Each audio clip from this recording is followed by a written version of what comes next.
این 106مین نشر برنامه ترانسفر در عمل است که در خصوص کاری آخرین روزهای بازار زمستانه ترانسفری در اروپا میگوید و همچنین به طور کوتاه ارتباطات ترانسفری در اجرای نمایندگان بوندسلیگای شگفت انگیز را برایتان رسانه‌ای میکنیم.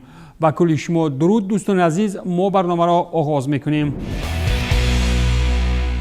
در خصوص دسته سرخپوش منچستری در برنامه پیشین ما بسیار گفتیم و این نوبت هم ضرور شد که از موضوع داخلدار باری دیگر گفته گذاریم، چرا که این نوبت بازیگر ارژنتینی منچستر یونایتد راه سوی وطن پیش گرفت. حمایتگر منچستر یونایتد مارکوس راخو گزارش به بوکا خونورز نمود، نفری که در خصوص سرچوی مناسبت با یونایتد تنها از شبکه‌های اجتماعی فهمیده بود. پس از آنی که دسته سولشر شرطنامه کاری با راهو قطع نموده بود، این فوتبالباز ارژنتینی که سر از سال 2014 شرف منچستر یونایتد را حمایت می‌کرد، چون فوتبالبازی آزاد به بوکا گزارش کرد. جانب‌ها در خصوص گزارش این حمایتگر ارژنتینی معلومات بیشتر افشا نکرده، در طول فعالیت ورزشیش در صف تیم‌های استودیانتس، اسپارتاک مسکو و اسپورتینگ برآمد نموده است. در موسم قبلی باشد مارکوس راخو به طور اجاره در صف استودیانتس ارژنتینی میدانداری نموده، با کلگی در صف MU 76 بازی دایر نموده و یک گل هم در آمار دارد. اسپارتاک مسکو باشد ماکسیم گلوشنکوف را به اجاره به خیمکی تا انجام موسم جاری روان نمود و همین طریق نیم حمایتگر اسپارتاک مردمی ماکسیم گلوشنکوف نیم ساله نزدیک را به طور اجاره در تیم ولایت مسکو خواهد گذراند. اسپارتاک با همین بازیگر را به اجاره روان نمود که عین حال از جراحت برقرار شده ایستاده است. یادداشت میکنیم که در اساس چنین شرط‌های ارتباطی فوتبالباز دیگری سرخ سفیدا رضوان میرزوف نیز در صف خیمکی برآمد میکند. هرچند که طبق قاعده تصدیق گردیده تینکوف پرمیر لیگ روسیه اجاره دو بازیگر از دسته پرمیر لیگ به دسته دیگر ناممکن بود و خیمکی نمیتوانست گلوشنکوف را پس از میرزوف به اجاره بگیرد، ولی قاعده در فرصت‌های آخرین تغییر داده شد و با همین گلوشنکوف رسما نیمه دوم موسم را به طور اجاره میتواند در صف خیمکی گذراند. همزمان باگدان بوتکو رسما به ارزرومسپور ترکیه گزارش کرد و چطور سامانه رسمی باشگاه ترکیه ارزرومسپور خبر میدهد حمایتگر شاختار دونتسک باگدان بوتکو در صف تیم ترکیه به طور اجاره بازی میکند.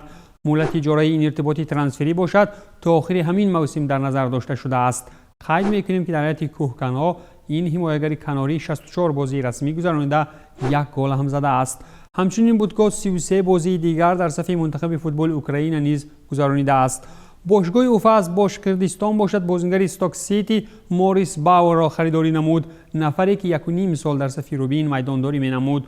اوفا با همین از گزارش حمایتگر استوک سیتی موریس باور در شکل اجاره مهلتش تا با آخر همین موسم اعلان نموده. این استراگی 29 ساله الکی در پریمیر لیگ روسیه در صف روبین از تابستان سال 2016 تا ماه ینور سال 2018 برآمد کرده است. در موسم قبلی باشد باور از جانب سلتیک به اجاره گرفته شده، در مسیر 9 بازی 2 پاس گل‌آور هم ارسال همدستگان نموده است. سابق حمایتگر اینتر و یووه از ساموآ باشد به کالیاری گزارش کرد و این دسته نیز در خصوص گزارش کوات و ساموآ اعلان نمود. سردینی‌ها با این گانگی 32 ساله شرطنامه تا به آخر موسم امضا نموده. باشگاه آخری از ساموآ باشد اینتر بود، دسته را که او در ماه اکتبر سال گذشته ترک نمود. همچنین حمایتگر از روی برآمد در صف یوونتوس و اودینزه به همگان معلوم است. پس صف یوونتوس باشد از ساموآ سنه 2 یولی سال 2012 از تیم اودینزه گزارش نموده در صف بیانکانرو همچنین قهرمان ایتالیا شده و 2 مراتب دیگر به فینال لیگ قهرمانان هم برآمده است. از ساموآ اگر به کالیاری گزارش کرده باشد گراسیانو پله باشد پس از 4 سالی بود و باش در کشور چین به پارما گزارش کرد و با همین سابق حمله‌ور منتخب ایتالیا من بعد در سری آ برآمد می‌کند. این فوتبالباز 35 ساله به صف پارما با شرطنامه مهلتش تا سنه 30 ایون همین سال گزارش نموده. آخرین تیم پله باشد شاندون لونین چینایی بود که آن را این ایتالیایی در ماه ینور ترک نموده بود. در صف دسته چینایی باشد گراسیانو پله از سال 2016 این جانب برآمد می‌کرد. اصلا پله دستپروری دسته لیچی بوده، همچنین وقتی برآمد در صف تیم‌های آزاد الکمار، ساوثگمپتون، فینورد و سامپدوریا به همگان معلوم میباشد. در صف منتخب ایتالیا باشد از سال 2014 تا سال 2016 منتظم بازی نموده، در مسیر 20 بازی انجام دادهش 9 گل هم زده است. در ادامه سخن سری آخرین گزارش‌های ترانسفری تیم‌های اروپایی میتوان گفت که کیسوک خوانده باشد به صف پارتمننسه پرتغالیا گزارش کرد و با همین سابق نیمه‌نهایی سسکا ادامه مسند ورزشی در پرتغالیا میکند. با تیم پارتمننسه این ژاپنی 34 ساله شرطنامه تا آخر همین موسم بسته کرده است. باشگاه آخرین خوانده تیم باتافوگو برزیلی بوده. دسته برزیلی را این بازیگر ژاپنی چند پیش چون فوتبالباز آزاد ترک نموده بود. این نیمه‌نهاییگر همچنین وقتی برآمد در تیم‌های میلان، ویتس، ملبورن ویکتوری و پاچوکای مکزیکویی به همگان شناس است. دسته پارتمننسی باشد پس از 18 دور چمپیونات پرتغالیا با 16 گل مقامدار زینه 15 است. همزمان سینسیناتی برنر را از سان پائولو برای عوض 13 جمعی 2 میلیون دلار خریداری نمود و این تکرارکنی رکورد ترانسفری MLS می باشد که در نتیجه آن حمله‌ور سان پائولو برنر ادامه فعالیت ورزشی در سینسیناتی می کند. باشگاه آمریکایی برای این برزیلی 21 ساله 13 میلیون دلار پرداخت نموده، 2 میلیونی دیگر به طور اضافه پولی پرداخت می شوند.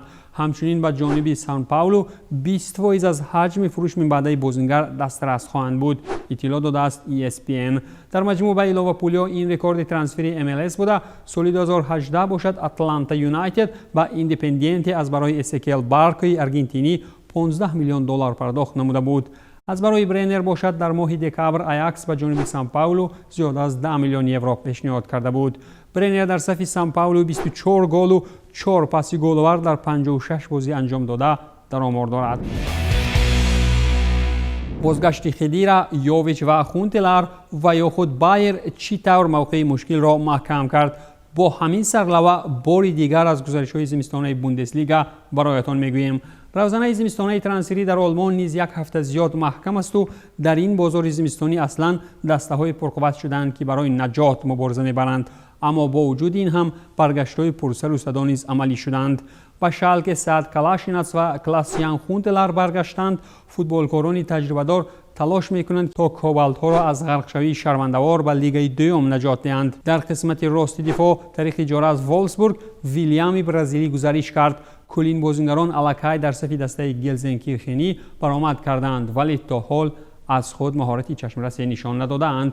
همچنین سرمربی کریستیان گروس با قسمی از بازیگران خیر و باد گفت. حمله‌ور احمد کوتوجو به هراکلس هلندی رفت و وینگر ربی ماتوندا به استوک سیتی گزارش کرد. هر دوی بازیگران در تیم‌هایشان به طور اجاره بازی خواهند کرد. اما رفتن اوزان کاباک به اجاره به لیورپول البته که تلفات برای دست است. حمایتگر از روی بی‌عقلی در آغاز موسم جزای محروم شوی از 5 بازی گرفته بود، اما بعداً پیوسته در هیئت اساسی به میدان می‌برآمد. اما در خود همین روز برای کاباک نیز نفری عوض کننده در سیمای قهرمانی جهان 2014 شکودرن مصطفی یافته شد که در آرسنال کلاً به فراموشی رفته بود. ماینز باشد با دو بازیگر اینتراخت فرانکفورت صف خویش را پرقوت نمود و اینها هم دومینیک کور و دانی داکوستا می باشند. بازیگر دیومی الکی به ماینز در مغلوب کنی لیپزیگ کمک نموده است. همچنین به صف این تیم تاریخ اجاره حمله‌ور 27 ساله کاردیف سیتی روبرت گلاتسل آمد. بدون تلفات هم البته که کار حل نشد و بهترین حمله‌وری دسته ژان فیلیپ ماتتا بهر خودنشانتی به انگلیا سفر کرد. از این پس فرانسوی در صف کریستال پالاس برآمد می‌کند. حمایتگر اسپانی آرون مارتین باشد به اجاره به سلتا رفت و حمله‌ور جیدون وان تا آخر موسم به اینتراخت از براونشویگ کمک می‌نماید تا این تیم در بوندسلیگای دومی باقی ماند. زمستان کیون را قریب که کلی بازیگرانی از هیئت بیرون مانده ترک نمودند و اینجا میتوان کریستیان کلمنس و فردریک سرنسن را مثال آورد. سرمربی بوز البته که رمز اصلی دسته کیون است. مارکوس گیزدال قرار کرد که دو موقع را پرقوت نماید. با باشگاه بازیگری در انگلیا موقع مستحکم پیدا ننموده ماکسیمیلیان مایر آمد، نفری که پیشتر در شالکه خوب بازی می نمود. همچنین به صف کیول حمله‌ور امانوئل دنیس شامل شد. چند سال پیش این حمله‌ور در لیگ قهرمان‌ها دروازه رئال را رخنه کرده بود، اما با وجود این حمله‌ور موقعش را در هیئت اساسی بریوگ باخته بود. برای کیول حمله‌ور گلزن لازم است، چرا که دسته اصلا گل کم میزند و کل این امور با وجود جرأت حمله‌ور سباستیان اندرسون میباشد. دنیس یکی از حمله‌وران است که باید این مشکل را حل نماید. نفری محبوب مخلصان کیولن انتونی مادست باشد تا آخر همین موسم به دسته کمک کردن نمیتواند، چرا که در صف سنت اتین میدانداری میکند. دسته نزدیک به تخانه جدول قرار داشته که این هم گرتا می باشد سامی خدیرا را به بوندسلیگا برگردانید. آوازها بودند که او به شتوتگارت برمیگردد، اما خدیرا قرار کرد که در خود برلین منزل گذاری نماید. بازیگری تجربه دار دقیقاً برای گرتا منفعت بار خواهد بود. همچنین به باشگاه پایتخت آلمان تا آخر موسم حمله‌آور سربی مارسل دیمانیا رادونیچ گزارش کرد ارمینیایی تلاش کننده است برای نجات باشد طریق اجاره میخیل ولاپی نیدرلندی را از اندرلخت و ماسای اوکوگاوا ژاپنی را از زالزبورگ وارد صف خویش نمود. گزارش‌های جالبی را همچنین لیپزیگ و بایر انجام دادند. ستاره نودرخش فوتبال اروپایی دومینیک ساباسلای از زالزبورگ به لیپزیگ گزارش کرد و این سوداکار به مثال گرفتن پول از یک کیسه به کیسه دیگر یک نفر است. تا حال بازیگر مجارستانی از جراحت برقرار شده ایستاده هیچ بازی در صف تیم نوش انجام نداده است. اگر یولیان ناگلسمن ساباسلای را وارد بازی دستوی نموده تواند، لیپزیگ باز هم پرقوت‌تر می شود. بایر باشد در نوبت خود موقع سرمشکل که خود موقع دفاعگری سمت راست است تا جای حل نمود و ماز در همین موقع تیموتی فاسومنسا را از منچستر یونایتد جایگزین کرد. همچنین به باشگاه حمایتگر 20 ساله سلتیک جرمی فریمپونگ تشریف آورد. این بازیگر برای آینده سازی باشگاه در نظر گرفته شده با در نظر داشت آنکه تابستان لارس بنتر ختم مسندی ورزشی میکند و میچل وایزر فرصت‌های اخیر در قیاس به فوتبال بازی بیشتر وقتها تبابت میگیرد. سابق حمله‌آور کناری لستر دیمارای گری نیز از بازیگر نوبتی نوکار داروسازان در این موسم بود. این انگلیسی را ضرور می‌آید که با لیام بیلی و موسی دیابی برای رقم اول خط‌های کناری حمله بودنش رقابت پذیر باشد.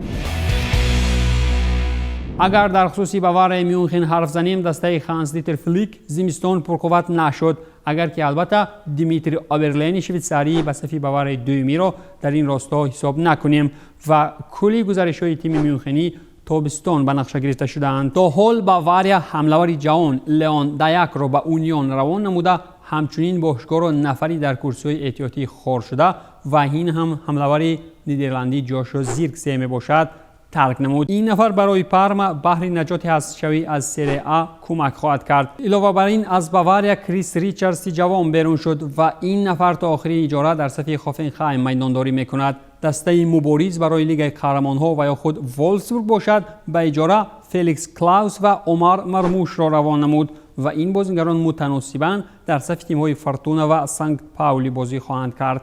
نیمه‌بازیگر اسلواکی لاسلا بنش در صف بروسیا از منچنگلادباخ کم بازی میکرد و از این رو تا آخری موسم در صف آوکسبورگ به میدان خواهد برآمد. حمله‌آور سربی لوکا یوویچ باشد چطور در نشرهای پیشین گفتیم به اینتراخت برگشت و الکی بیشتر از آن گل زنی کرد که در کلی مسند ورزشیش در رئال گل زده بود. با در نظر داشت رفتنی بس دوست و بریوگه که نیز در همین زمستان عملی شده بود، اکنون اندره سیلوا حریف ارزنده را در خط حمله تیم فعلیش پیدا نمود. خلاص که با چنین گردش‌های ترانسفری بوندسلیگا هم به مثال دیگر چمپیونات‌های پیشقدم اروپایی روزانه ترانسفری را محکم کرد و برنامه امروزه ما نیز در همین جا پایان می‌یابد. خیر، تنصیت و پیروز باشید.